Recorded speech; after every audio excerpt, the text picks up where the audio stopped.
I'm Mike and Michelle. One case here on the Upper West Side now. That is one of the 4 confirmed in New York City as the local impact of coronavirus continues to be felt. Overall in New York, 44 cases.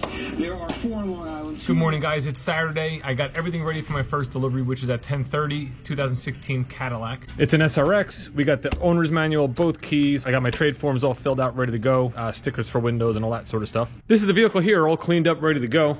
It's a nice truck. It's 2016. It has 53,000 miles on it. You know, it's perfect for the gentleman that's buying it.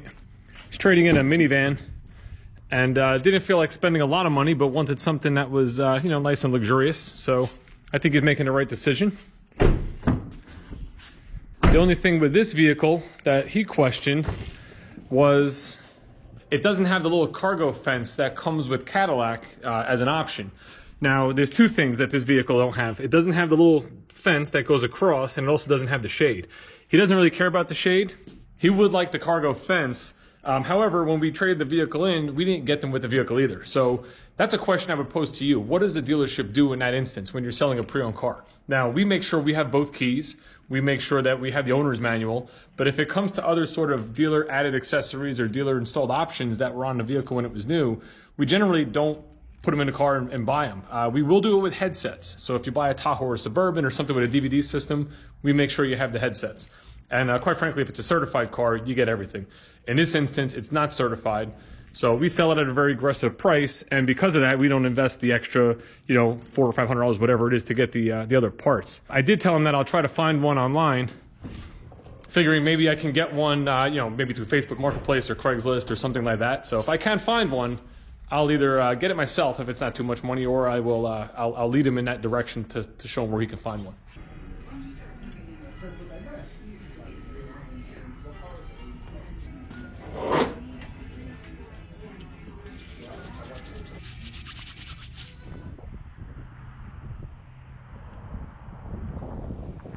In my last video, I talked about a customer that was going to pick up a car from last month, and they did it. And it was essentially a Chevy Trax, just like this one here. And it was a situation where we got an approval for them, but they didn't come back to actually pick up the vehicle once we got it. The story goes like this. Customer came in late in the day. They were looking for a vehicle. They needed a cheaper payment. They had limited money that they could put down. And they were openly letting me know that their credit had suffered because of a hardship they had endured. You know, so they were a little nervous about trying to get into something that would fit their budget. In their shopping so far, they had some experiences where they didn't really trust the salesperson and the manager, and that they had their best interest at heart. I excel at this stuff. I love helping people. Whether they were going to buy a vehicle from me or not, I was going to help them out, you know? So we got down to it. They looked at the Trax. They liked the Trax. We basically worked up programs on a estimation of what we would get on a rate through a program through General Motors, which gave us a payment. The payment she felt was a little high, and I kind of showed her, like, this is what the payment's going to be. This is the reality of the situation. If you want to move forward, we need a credit app. We'll take a deposit, do a retail order. We'll go for an approval. So we decided to do that with the anticipation that if we could get her a comparable rate through another bank, maybe we can use one extra rebate that General Motors offers, a lease conquest rebate. In the situation we were doing, we were using a subprime program where you don't get to use that rebate, but you get a better rate. Hope you're following me. In any event, she left for the day, and it was our job to get an approval and call her back to come in. Well, she never came back in, and we tried to reach out, and we told her we got an approval, and we're right where we figured we would be, you know, but, you know, we just didn't hear back from her. She didn't respond to calls, emails, nothing, you know, which, listen, that happens in this business, and, you know, what are you going to do? Well, long story short, they did come back in yesterday, and I did talk to them, and we kind of went over all the approvals we got, and now they're thinking about it, so they didn't do it yet, but I'm closer to a deal. I think I can put it on the road. And hopefully on Monday when I talk to them again, we'll know for sure.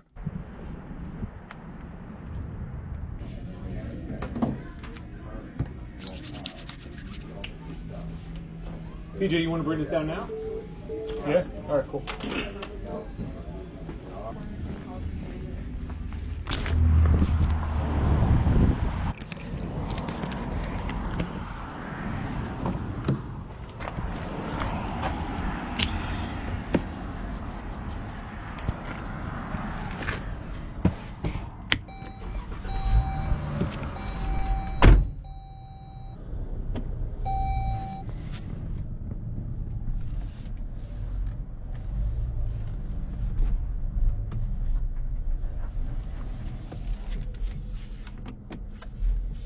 You know, and that's really one of the main reasons why dealerships take deposits. You know, the deposit is the reason the customer is going to come back and listen to you. You know, it gives you that one last chance to try to sell the customer or get the job done and get the deal down the road. You know, in this instance, we still had her check deposit, and at some point, you just got to figure they got to call you and they got to look for it to get it back. You know, should they not take the vehicle? You know, so hopefully we put that deal together. I'll keep you posted, of course. Right now, I'm just driving this tray down to our storage lot around the corner. Drop it off there. My gentleman's signing for the Cadillac. When he's done signing, we will go over the vehicle, make sure he knows how everything works. I did have a 9 o'clock appointment that was supposed to be here right early in the morning to do a lease buyout, at least take the information for the lease buyout, who didn't show. So I'll have to give her a call real quick, see what she's thinking. But other than that, I'll be available and ready to be on the floor, get in front of some customers and put some deals together today. That beeping is because I don't have my seatbelt on, which I should.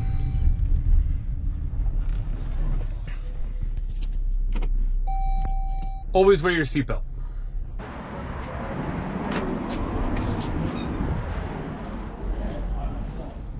Yeah, I wish that place was probably really.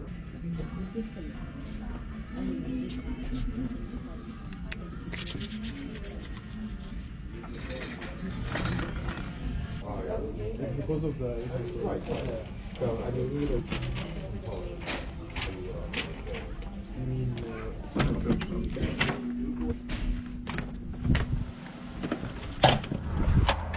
Well, folks, it happened again.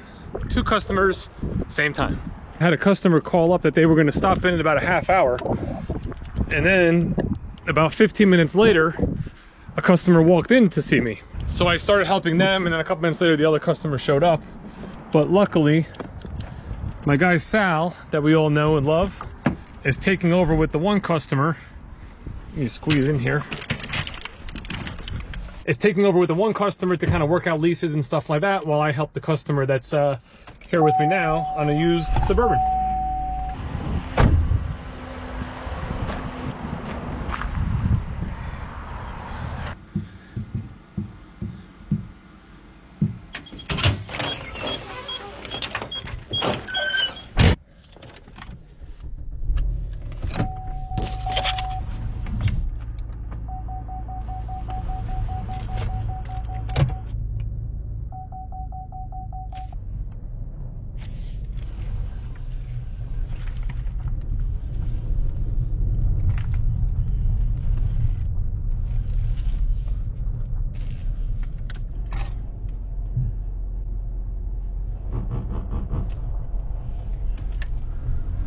All right, let's go demo a Suburban. Sal's the man, right, Sal? yes, sir. That's right. He just wrote the Blazer deal. So we sold a 2LT cloth all-wheel drive Blazer Redline edition while I was with my other clients on a Suburban. They're gonna come back during the week because we have an inbound Suburban we just bought the other day.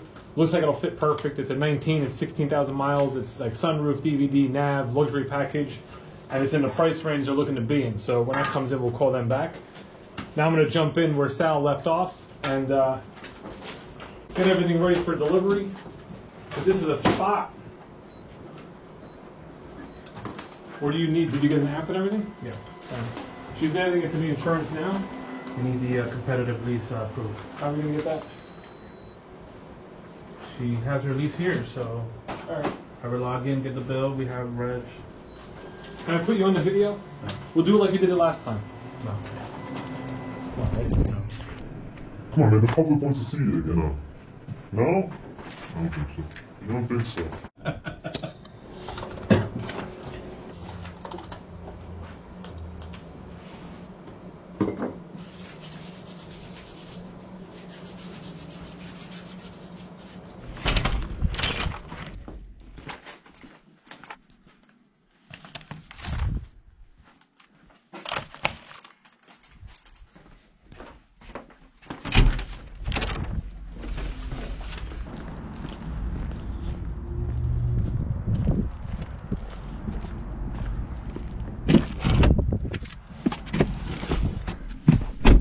Just gonna bring this Blazer back to have it cleaned. and then I'll fill it with fuel. And then if I have time, which I should before delivery, I'm gonna do a little video and show you what makes the Redline the Redline. One feature that most people will probably love to see is that this vehicle does have engine start-stop mode, or auto stop, but you have the disable button where you can turn it off.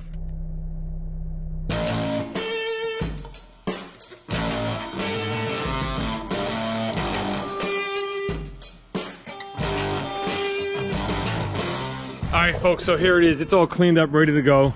The 2LT Blazer Redline Edition. Now, the Redline is gonna black everything out, right? So like your front grille, everything's all blacked out. Black bow ties. You have the black wheels with the red accents. You have your Blazer emblems that all have red accents as well. And you know, your window surrounds are all black. So it just gives you a real nice look. It's very similar to an RS model as far as appearance because of the black wheels and all, but I think those red highlights just give it that extra pop. Even on the mirrors here, you can see you have the little red line accents as well. Beautiful truck.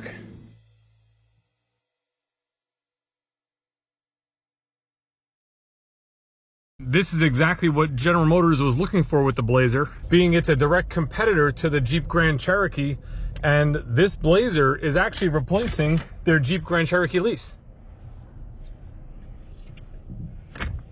It's an absolutely gorgeous day today. It's like 46, 47 degrees with a little bit of wind. The wind makes it feel a little chilly, but sun is shining. It's absolutely gorgeous here in northern New Jersey.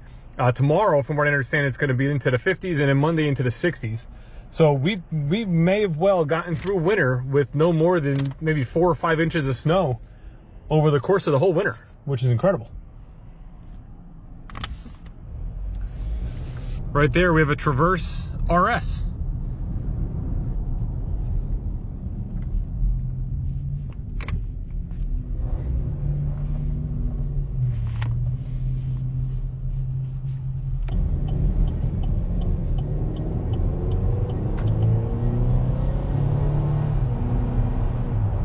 This one is the 4-cylinder model, which has, you know, more than adequate acceleration. A lot of them are also the V6 as an option, which is outstanding performance. But in my opinion, the 2.5 here is more than enough to get the job done. Like I mentioned before, you do have the off button for the start-stop system. So you can disable the engine turning off at red lights or when you're stopped in traffic like I am right now. One thing that's always smart to point out on the Blazer is how to open the glove box, because when you look at it, there is no handle. It's basically a button up here that you press to open. And you know, if you get in this car and you're not familiar with where that button is, you know, you'll be looking forever trying to figure out why there's no handle on your glove box door. The fuel door is on the driver's side here. Let me fill this up and continue on with the sale. I just sold a Tahoe the other day. A guy came out of a Lexus and he said that he picked up his plates today, and he said that the infotainment system in the Tahoe, which is the same as like all the Chevys now, is the easiest he's ever used, which is awesome because, you know, you come out of a high-end car like a Lexus or something like that, you think they would have the best and easiest technology, but that's not always the case. It's all touchscreen. You have a screen that shows like your radio and your phone. You go to your apps. It's all easy to use. You have your Apple CarPlay and Android Auto. And then you have a couple of buttons along the bottom here with your volume knob. One thing that's cool is, see how it says audio volume? The volume knob in this car basically works, and maybe it's like this in all cars, I don't know. Whatever you're listening to, that's what the volume knob will change. So for instance, if you're on a phone call and you change the volume, it's gonna say phone volume. Radio is gonna say audio volume. Voice controls will say voice volume. And the idea behind that is if you change one, you don't change them all. So if you're on a phone call and you really can't hear somebody and you turn the volume up real loud, when that call ends, your radio's not blasting. Your radio's back, you know, to where it was before you took the phone call. It's pretty cool. Again, I don't know if all cars are like that. They might be. Of course, we got all our climate control settings here. You have your Camaro style hot cold knobs, which are the actual vents. You know, it's just a real nice clean layout. You have your all-wheel drive switch, 2-wheel drive, 4-wheel drive, sport mode, and mountain mode. This 2LT is actually very nicely equipped. If you don't care about leather interior and the sunroof and stuff like that, you're getting a real sharp looking vehicle with really more options than you really need. All right, thanks.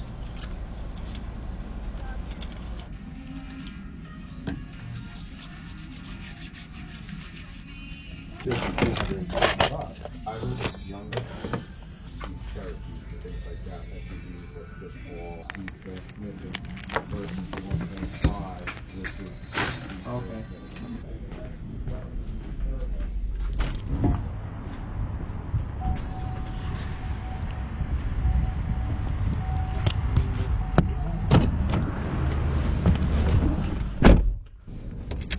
You know, it's funny, I just made a crazy mistake. The Blazer that I was just driving was not a 2.5 liter, it was a 2.0 turbo.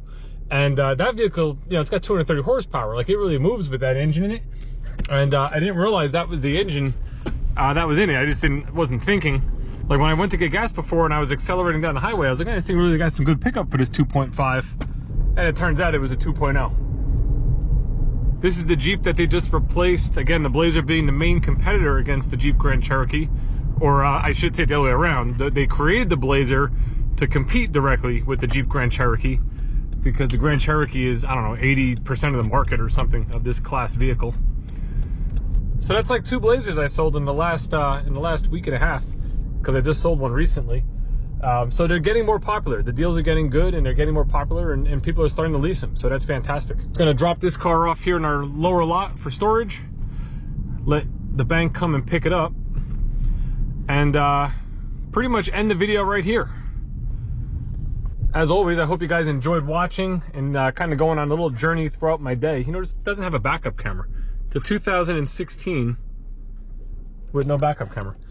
Anyway, I hope you enjoyed the video, and like I say now, always thumbs up are always appreciated. We got a pretty good start to the month going. I think we're at we got 5 sold. We got 3 new, 2 used, and I have 3 pending factory orders. Now those are all Corvettes, so you know, who knows when they'll show up. It's been really exciting, which I have to go home and watch the rest of the video. You know, the guys out there like Street Speed and TJ Hunt and stuff are getting their cars. So I love the content. It's awesome. I'm going to head over there when I get home and watch those videos that they've created. Now that they're pretty much like the first people out there with the C8s, which is just awesome.